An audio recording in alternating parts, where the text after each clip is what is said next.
Locked On Podcast Network, your team every day. You are Locked On Cowboys, your daily Dallas Cowboys podcast. Part of the Locked On Podcast Network, your team every day. Locked on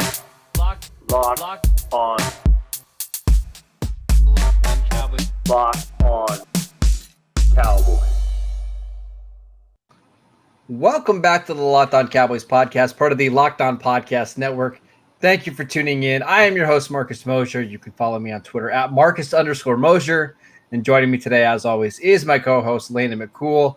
You can follow him on Twitter at McCoolBCB. You can also listen to him on the Best Coast Boys podcast. Landon, what is going on, sir?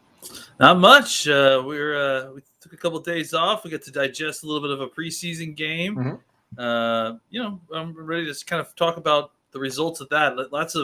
Lots to digest here, honestly. With injuries and everything else, there's a lot to kind of ingest. Right? Yeah, let's go ahead and start with the injuries because I think that's really probably the biggest storyline of the game. Let's start with the most important one, Sean McHugh. No, we'll get there. Neville Gallimore. It seemed like when it happened, he had a pretty serious injury. I think Mike McCarthy even called it severe after the game. We're getting some kind of mixed reports on how long he's going to be out, but I believe, is it a dislocated elbow? Was that the report? I think it's still just calling it a hyperextension. A hyperextension of the elbow. So, Todd Archer said 4 to 6 weeks. I saw another report. That said, I think Archer said 6 to 8. There you go. Yes. We're seeing other people that are reporting 4 to 6. So, but I mean, in all honesty, that's the best case scenario for the Cowboys. Because in my mind, as I was thinking about this, I just assumed that he was gone for the season. Even if it's at the end of the outcome, like 8 weeks, to get him back early October, only missing 3-4 games, you're okay there. So my thing I was going to ask you is how big of an early season loss is this for the Cowboys? Well, it's not great. I mean, it certainly where it hurts is kind of figuring out your 53-man roster, right? Because now, it's levels of bad, right? Like, okay, great. He's not gone for the year. Now our problem is how do we deal with his roster status when cutdown comes? Obviously, they're going to hold on to him, right? Obviously, I would just put him on injured reserve, right? Yeah, but I'm saying my point is that unfortunately what this means is that this is one guy who you're going to have to keep over the regular season, at least for the first day, in order to injured reserve him. You can't. And that's okay. I don't think that's a big issue. I mean, the problem is that it's one less guy, that you have available to play to you, that you got to wait to try to pass through. Someone that you're relying on week 1 to play has got to get cut and then make it through waivers in order to get signed. You know what I'm saying? So right. That's really where the only issue is. So hopefully he'll be back, like you said, after 3 or 4 games. It's a spot where we don't have a ton of depth. I think maybe that's not the right way to put it, though. I think the issue is that we don't have a lot of top end depth like what we were hoping for him to provide, right? And I think you have guys like numbers to kind of come in and eat those snaps up. And I also think that one of the benefits of having kind of a versatile scheme is that you can find ways to mix up the alignment a little bit and take the necessation of that you need a 3 technique.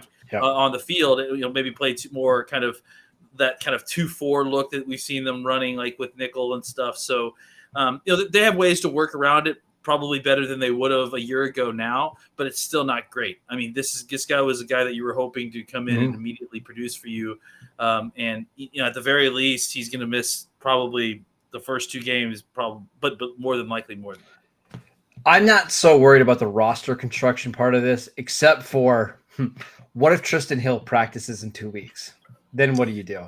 Yeah. I mean, honestly, that now it almost makes you feel like your plan for Tristan Hill is trying to kind of using roster mechanisms to kind of sneak him on and maybe have him as a reserve wave to come off of PUP, at some point. That's the thing is because if he practices, he's off PUP, right? Yeah. So now that option's off the table. If you keep him on PUP, he'll miss the first 6 weeks of the season, which I kind of think he needs to miss anyways, just to get kind of back in shape. But if he's ready to go and he starts to practice, now we've got a problem. Well, I mean, and that's the thing, right? Like, I mean, you almost need him to, right? I mean, now that Gallimore's hurt, either if you're going to be missing Gallimore for a couple games, it's like you really do need to figure out what your defensive tackle situation is for week 1 and 2. Maybe you don't want to make like season-wide decisions in order to account for him being gone just 2 weeks. I understand that, but you still need to have a plan of some sort, and that's going to be difficult, especially with Hill. I'm going to ask you the question that everybody wants to know right now listening to this podcast. Does the Neville Gallimore injury mean that the Cowboys are going to sign Geno Atkins? I don't know that it does. I mean, especially I think any signing of Geno Atkins, they would really, really want to wait until after week 1 because they don't want to guarantee the contract, And so, and that's kind of part of the roster gymnastics I was just talking about is that, you need guys to have snaps. I mean, you've already been force feeding Bahana and Hamilton and Odigizua a ton of snaps, and they're probably going to play a ton of more snaps these next 2 games. So you really need those guys to stay healthy, but you also want to find a way to avoid potentially signing a defensive tackle that you might have to bring in, for the long term until after week 1 if you can. All right, 2 more injuries. We'll get through these ones fairly quickly. Ty Nsekhe left the game early with I think what they call a knee injury. He actually left practice early on Wednesday as well. I don't get the sense the Cowboys are concerned. Are you? No, I mean, as long as nothing's coming out since the game, then it doesn't sound like it's very serious. I thought that the tackles actually had a pretty good night. Yeah, I think they're fine. We'll talk about that in the review a little bit. But, yeah, as long as they're not hearing any other injury stuff from them about Nsekhe, I'm not as worried about it. No, I don't want to spend a ton of time on this one, but I actually think this is the roster construction one that I think is a little bit more challenging. Sean McEwen, who by all accounts has had a good training camp. He had a good first preseason game. He suffered a high ankle injury. And Landon, we know that those are 6 to 8 week injuries. What do you do with Sean McEwen now? Because your options are either keep him on the roster and then put him on IR after, the initial cuts. You waive him injured now, and then he reverts back to IR, but he's now subject to waivers. I mean, what do you do now? It's tough. It's tough. I mean, what makes it even more tough is kind of, the whole deal with Dalton Schultz, right? That, Schultz is in a contract year. You're not exactly sure what you want to do with him yet. You would love to hold on to McEwen as Schultz insurance in case that you can't figure out a way to re-sign Schultz over this coming year. So I would say that the Cowboys may need to play it safe. And then, again, this is the problem. Another guy that they would have to hold on through cuts and then let another guy that they are likely going to have play in his place get cut and try to make it through rosters, through waivers. That normally is fine. That normally turns out fine. I mean, most of the time, but there is obviously the off chance that it doesn't work out this time.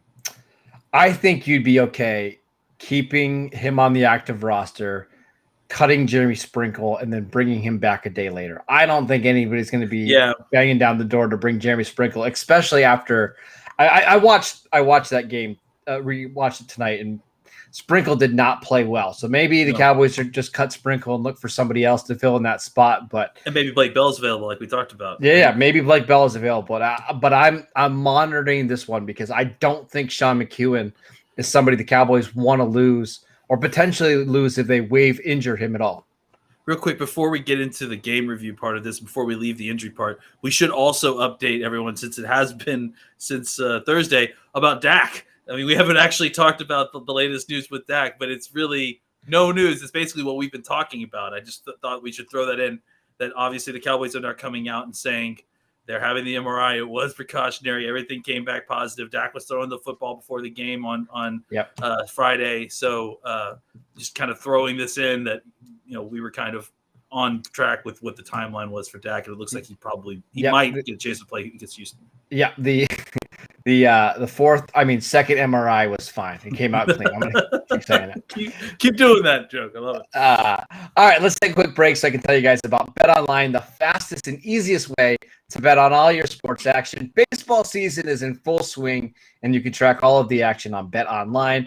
Before the next pitch, head over to BetOnline on your laptop or mobile device and check out all the great sporting news, sign-up bonuses, and contest information. Don't sit on the sidelines anymore, as this is your chance to get into the game as teams prep for their runs to the playoffs. Head to the website or use your mobile device to sign up today and receive your 50% welcome bonus on your first deposit. Bet Online, your online sportsbook experts. All right, Landon, let's do winners and losers. I know we have quite a few winners, actually. But go ahead, give me some of your favorites. Oh man, well, I think the obvious guys who really stuck out were Dorrance Armstrong. Really had a fantastic, strong game. I counted 4 impact plays he made in the first half. Yeah, I mean that sounds right. I think a tackle for loss, 2 sacks, and a pass deflection, probably right. Yeah, he also had a play on a screen where he was at the opposite side defensive end and came down and made the tackle short of the first down. Like it was the best game I've ever seen him play, to be honest. Yeah, and look, I mean, I think this is a guy who's shown you stuff throughout training camp. He showed you different kind of stuff last year. I think there were points last year where he was really kind of looking like a very improved player in ways that I don't think a lot of us anticipated. Some of his drops and that sort of thing, past defense drops and that sort of thing. So. Now what we've seen is it's just watching him. He just looks like he's, just a bigger, fully developed athlete. I mean, you have to remember, I'm pretty sure he's still only 24 years old. Maybe he's only 23, honestly. He's 23. I just checked. 23. Yeah, he's fully developed man now, and he came into the league is 20 years old. Mm-hmm. He just looks developed. He looks like he knows what he's doing. He's playing with an attitude that I've never really noticed before. I think that maybe kind of comes with confidence and comes with, just a renewed commitment. Again, I'm not going to get burned by Dorrance Armstrong again. I with the training camp. I mean, he's now become the new Malik Collins for me. Yeah. Same thing. Yep. You see it in training camp, and then it never kind of materializes that way in regular season. I believe in him, but I'm going to believe in him quietly with myself. But I think he had a fantastic game. I think. Can we stay in the defensive line? Yeah, please. I got one. Yeah. Osa, man, our guy Osa Digizua. So, he got a little bit tired as the game went on, and you could see it. And this is a trend because he plays so many snaps. He's played. I don't know if you saw this tweet from me this morning, but he has played 119 snaps for the Cowboys over the last 2 preseason games. I was going to say 120 was my guess. Yeah. I mean, he has played a ton. But he has some snaps early on in the game against Rodney Hudson, who I think might be the best center in football, where he manhandled him. He had one where he was kind of stacking him right at the line of scrimmage and made a tackle. He had a play where he just beat Rodney Hudson up the field. He had a play later in the second half where he completely beat the center off the line of scrimmage and made the tackle for a loss. He had another one where he pushed the center back into the legs of the quarterback. I mean, he is so much fun, Landon. I think he might be the rookie I'm the most excited to see in the regular season. I mean, again, if you go back and watch, I mean, this is kind of what we've been talking about for a while. It's just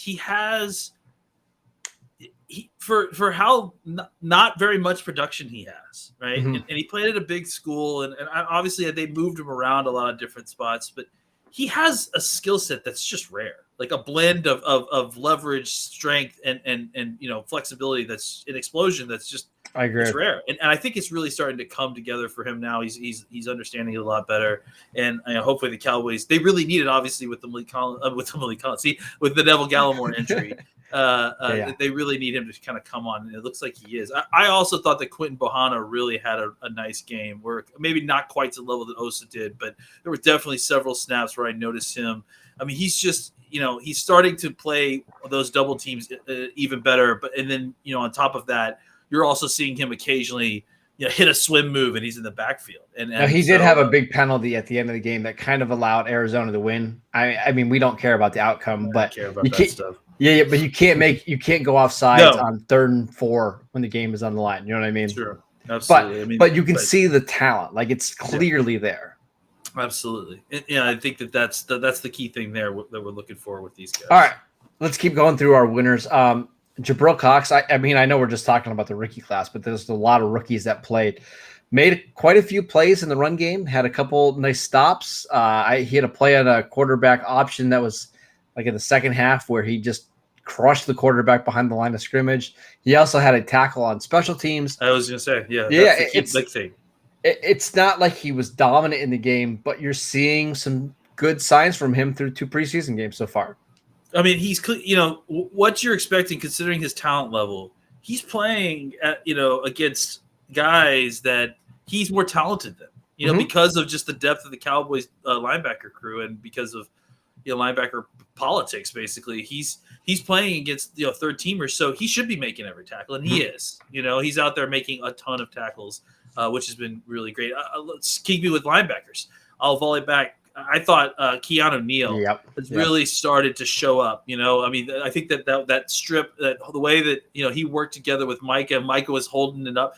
It just reminded me of like lacrosse, almost like the ball man mentality of I'll take the man out, you get the ball, and it's like one guy was holding him up, the other guy stripping it, and Neal was going for the ball, and Parsons was making sure that his man couldn't get it right. I thought that and then later on he made a really fantastic tackle on a 2nd and 3, I think it was. It was a 2nd and 1.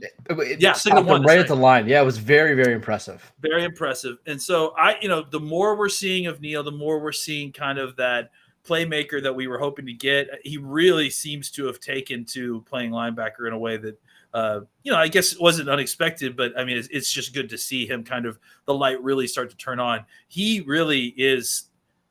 He really is incredible with the strip, that forced rip that he got was just, powerful. And so it's impressive to watch. I really like Keanu Neal. I think he's a perfect linebacker for today's NFL. Like the coverage ability can come and go even as a linebacker, but he plays with so much power. Like on that 2nd and 1 run, like he hit the running back and it did not move. Right. Mm-hmm. So for somebody who is 225, 230 pounds, I kind of love him and Micah Parsons on the field together. I think they make a lot of sense. He's not 220 anymore, man. He looks like he's 230. No. Yeah, they may list him at that, but he's definitely bulked up. He's 235. Connor McGovern, I thought played well. If we're going to look at the offensive line, yeah, I think Connor Williams. Well, we'll talk about Connor Williams. Connor McGovern, I thought played really well. Mm-hmm. I think we talked about it a little bit too, just to kind of spin some love here. I thought that the tackles played pretty well too. And not even just, I think what we needed to do is making sure we're paying attention to what's happening in the run game. And obviously we should talk about this too. The Cowboys made a concerted effort. I don't know if it was just wanting to get this kind of work in, but they clearly made a concerted effort to show us more 12, 13, 21, 22 personnel, more big sets, right? So wait. This is just an elaborate way for you to talk about your fullback. Go ahead. I haven't even gotten there yet, but I will go there if you want to give me the chance. But my point was that what we saw was I saw a lot of really impressive run blocking, specifically from Nzeki. Just a lot of reach blocks where he was able to get all the way. And this is the kind of stuff, when I'm saying I understand that everyone's upset, like they think that he's not quite up to par where he needs to be, but I don't think this is because he's old. Like, you know what I'm saying? Like he's able to reach a 3 technique, get him turned all the way around, and then bury. You seen him bury guys in the ground. I was impressed with the kind of bounce back game that he had before he got injured. Also, Connor McGovern is definitely the 6th best offensive lineman on this team. I think there's very little doubt about that. There's a reason that they're trying to work Connor Williams at center, because they know that if they get any injury in the interior 3, their best bet is to put Connor McGovern in as the guard and then find a way to make Connor Williams make them right. But the unfortunate side of that is how we played. We'll talk about that in a bit. Braden Knight might actually be a guard, by the way. Yeah, I think he had some good blocks. Look, his attitude, the way he plays, his versatility, his smarts. I think in today's NFL, where you don't have a lot of these guys and there's not a lot of good offensive line play, he's not going to get you killed all the time. You may need to get some help. But I think having guys like that are valuable, and that's why I don't think he's going to get cut, because he's got game experience. He's mostly reliable for a guy that is your, 8th offensive lineman probably. So, I think he showed you kind of some of that in the run game on Friday night. Really quickly, before we move on, has Connor McGovern shown you enough through 2 preseason games where you might be okay to let Connor Williams walk in free agency next year? I think he's put himself in striking distance to have that conversation next year. For sure, you know? That's what we want to hear, right? We want to see improvement for Connor Williams. So they could save $8, $9, $10 million at that spot and maybe devote that resources to paying Randy Gregory or paying somebody else on defense or keeping Michael Gallup. It's a conversation that we can have at a later time. But I want to take one more quick break to tell you guys about Built Bar, the absolute best tasting protein bar out there. It's hard to even explain it. It's real chocolate, amazing flavors. It's just a great combination of low calories, high protein, and low sugar with no crazy additives. Best of all, they taste fantastic. Go to BuiltBar.com and use promo code LOCK15 and you will get 15% off your next box at BuiltBar.com. I also want to tell you guys about RockAuto.com. It's a family business that has been serving auto parts to customers online for over 20 years. They have everything from engine control modules and brake parts, motor oil, and even new carpet. Whether it's for your classic or your daily driver, get everything you need in a few easy clicks delivered directly to your door. The RockAuto.com catalog is unique and remarkably easy to navigate. Quickly see all the parts available for your vehicle and choose the brands, specifications, and prices that you prefer. Go to rockauto.com right now and see all the parts available for your car or truck. Right, Locked On in the How Did You Hear About Us box so they know that we sent you. Amazing selection, reliably low prices, all the parts your car will ever need. Visit rockauto.com today. All right, let's do some losers, Landon. The worst part of the show. Connor Williams, not a center. Yeah, I mean, he really struggled, and I do think that we kind of have to give some, before we get into losers real quick, can I just say, I thought Garrett Gilbert played a really good game considering what he had to deal with. He had two really bad drops. I think were they both by Gallup? Both yeah, by and then Gallup. I think there was one or two more by Noah Brown that I thought Noah Brown also dropped too. Yep. Where Gallup put it on him. And then on top of that, he had two bad snaps. And so I thought Gilbert, in spite of all that, played pretty decent. I thought that also just worth mentioning, Cooper Rush had a much, much better game than we've seen him play in a little bit. Mm-hmm. So that was a good improvement. And then obviously before again, Nick Ralston. Fullback season is fully back. All right, he had a killer block on David Collins. He had several killer really blocks. Nice. Yes, It really was good. All right, going back to the losers. It's tough because I think he can do the job. It's just I don't trust that he's going to be able to get good enough at doing the job. The blocks are fine for feel safe, right? Like, I mean, that's my problem. His blocks. Well, I don't know that all his blocks were fine. No, he's certainly a better blocker as a guard. There's no doubt about it. It's just one less thing he has to worry about. Yeah. Oh, yeah. But I mean, look, he physically can do the job. He needs experience. He needs the game experience of snapping and then being able to do his job after that and making all the calls. I think he's smart enough. I think he has everything you need to do the job. I just think he needs seasoning doing the job. But the problem is that it's like you have two more preseason games. Is he going to get consistent enough to make you feel comfortable as this being your plan? No. Because otherwise you're looking at Farniak as your backup center, which I'm not necessarily trying to keep. I mean, I thought Farniak actually played a little bit better of a game, but I'm not necessarily like making Farniak part of my plans because I can't get Connor Williams to snap better. I don't think that that's much better of a plan to have a guy that I don't know that can handle the job as a blocker in a center. The Connor Williams situation puts the Cowboys in a spot where they're gonna have to make an uncomfortable decision, and whether it's riding with Connor Williams and hoping that he can do the job and improve enough to the point where he won't get you killed by the time you need him, right? Like, because that's the thing is you don't need him ready necessarily for week one. You just need him ready for whatever you need him to play center, right? So it's rolling the dice to take it that way, or unfortunately you're gonna have to figure out something either with another guy on your roster, or worst case scenario, bringing in a veteran, bringing in a young player that somebody else cuts, and then keeping an extra guy in the roster that you weren't expecting because you didn't have a backup center plan. I'll give you a couple more guys. All the receivers, like receivers 6 through 10, there's just nobody there that really stands out. Like, there's some years where we get upset because these guys, we want to keep them on the roster. I won't be bummed that the Cowboys cut any of these guys. I won't.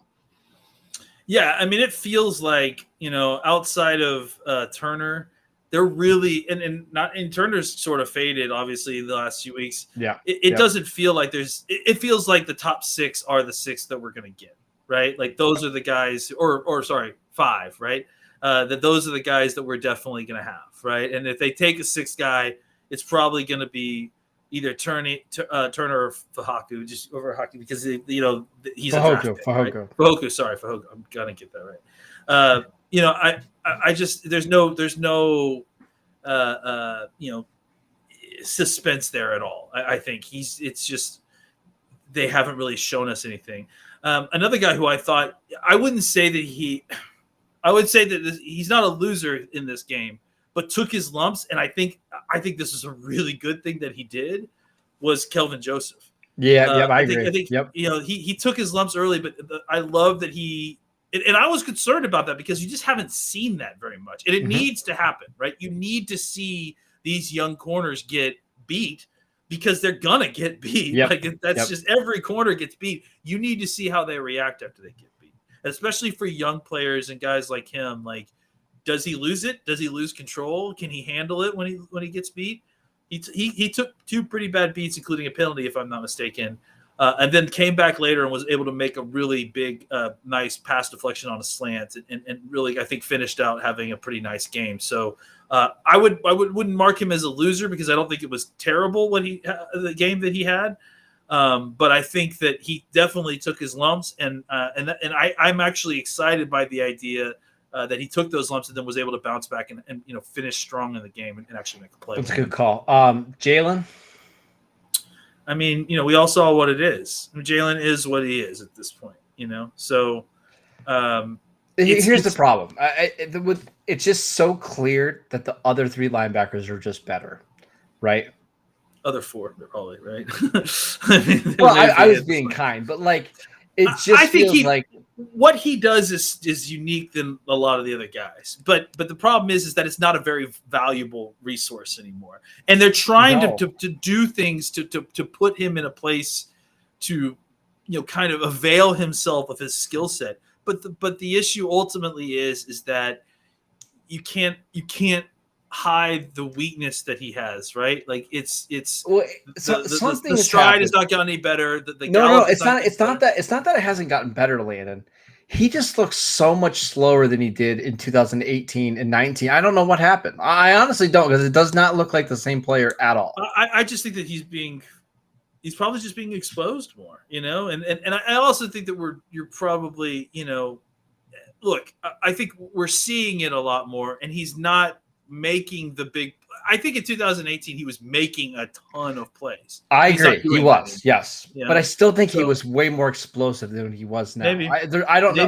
Maybe there's been a wearing down because of all the hard he had to work to get him up to where he was in the first place. So, and he's listen. Here's the other thing: he hasn't missed any snaps really.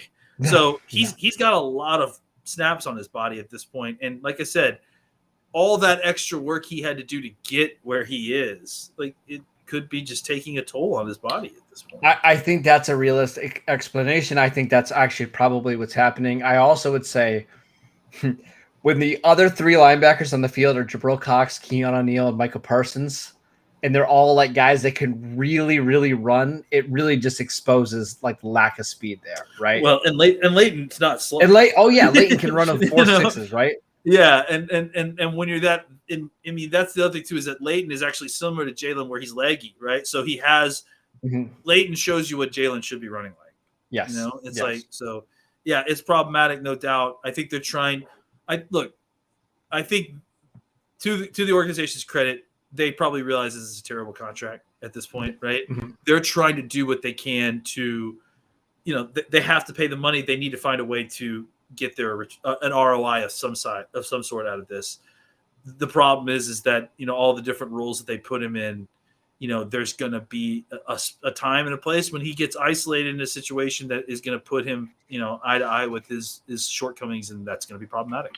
I'm really curious to see what they do like early on in the season, like when they play Tampa Bay. Can you afford to keep him out there? Because Bruce Arians and Tom Brady are going to expose that. So when it's actually game time, who are the 2 or 3 linebackers that Dan Quinn's going to roll with? That's something I'm really curious to see. Any more losers before we head out? Tom Brady's probably the only quarterback that you could actually put Jalen on a spy with, so maybe that would work out. I thought that it was kind of just a generally, Coach McCarthy talked about it was kind of a sloppy game a little bit. Well, it's the preseason. Okay. Yeah. I think that for the most part, a lot of guys played well. We do need to mention not losers, but a couple guys I didn't think we mentioned that we should. Nashawn Wright. Yeah. Continues to be good. Yep. Continues to be in position and defense. Mm-hmm. He actually made a play on special teams as well. That was really big. Excited about, I think the one thing that we can come out of this saying that, we have a lot of questions still at defensive tackle. I like some of the answers that we're seeing in, DeMonte Casey. Can we just mention him real quick before we go? Did you see him fly down and make that tackle in the alley? Like I did. That dude does not play at his size. He plays well above it. So I think we have questions at safety, but we like some of the answers there. I think we like what we're seeing at cornerback and the depth that we have in coverage guys. I think that makes me feel good-ish and continues to make me feel good as we advance to the preseason. I think defensive tackle is a spot where we've seen some things. We're concerned about injuries, but I don't think we have all our answers yet there. So that's really the spot that we're going to be watching coming into this next week. And also, just the offense. We haven't panicked about the offense because we haven't seen Dak, we haven't seen Cooper, we haven't seen as much of Gallup and Lamb as everybody else. Zeke, yep. We need to see these guys, and I think that one drive of the band being back together would be is going to make Cowboys Nation feel a whole lot better about this offense because we kind of just pushed it off because we're like they'll be there when we need them. They'll be there when we need them. I think it's time to start seeing that unleashed this coming next week. So I'm excited. Last thing that we'll finish out the show with: do you know who Pro Football Focus's #1 safety is in the NFL? It's Israel Mukamu, right? Mukamu, going to be a household name. You got to make sure you get that right here by week 1. Yeah, he was playing all over too, and that's what we need to talk about. I mean, before we go, he was playing. I think that the reason that you don't need to keep Jermaine Kearse is because Mukamu can do that role. Mukamu can do basically anything else you need. He can be that box linebacker safety hybrid type. He plays free safety. He really looks like a player, man. I think he could be a really good tight end eraser too.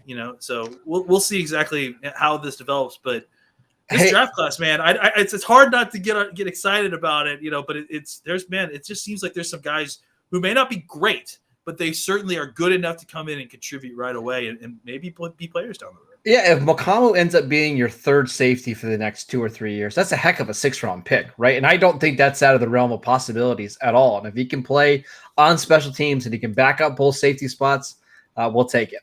That is it for today's show. Thank you guys for tuning in. As always, you can download the show on Apple Podcasts, Spotify, wherever you get your podcasts. Continue to support us on YouTube, Locked On Cowboys.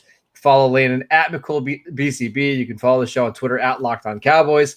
I'm at Marcus _Mosher. We'll see you next time.